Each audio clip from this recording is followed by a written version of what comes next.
أعوذ بالله من الشيطان الرجيم.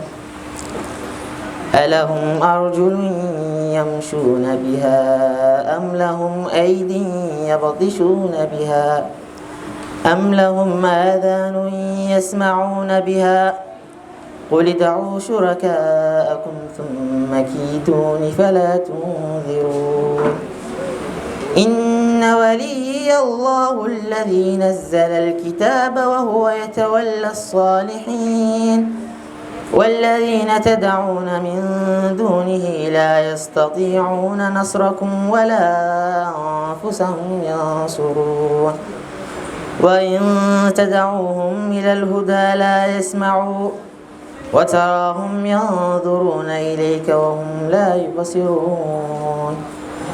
خذ العفو وأمر بالعرف وأعرض عن الجاهلين.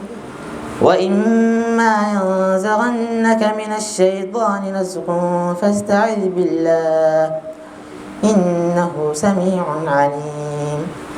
إن الذين اتقوا إذا مسهم طائف من الشيطان تذكروا فإذا هم مبصرون وإخوانهم يمدونهم في الغي ثم لا يقصرون. وإذا لم تأتهم بآية قالوا لولا اجتبيتها قل إنما أتبع ما يوحى إلي من ربي هذا بصائر من ربكم وهدى ورحمة لقوم يؤمنون. وإذا قرئ القرآن فاستمعوا له وأنصتوا لعلكم ترحمون. واذكر ربك في نفسك تضرعا وخيفة ودون الجهر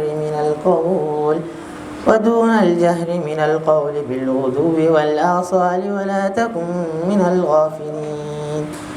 إن الذين عند ربك لا يستكبرون عن عبادته ويسبحونه وله يسجدون.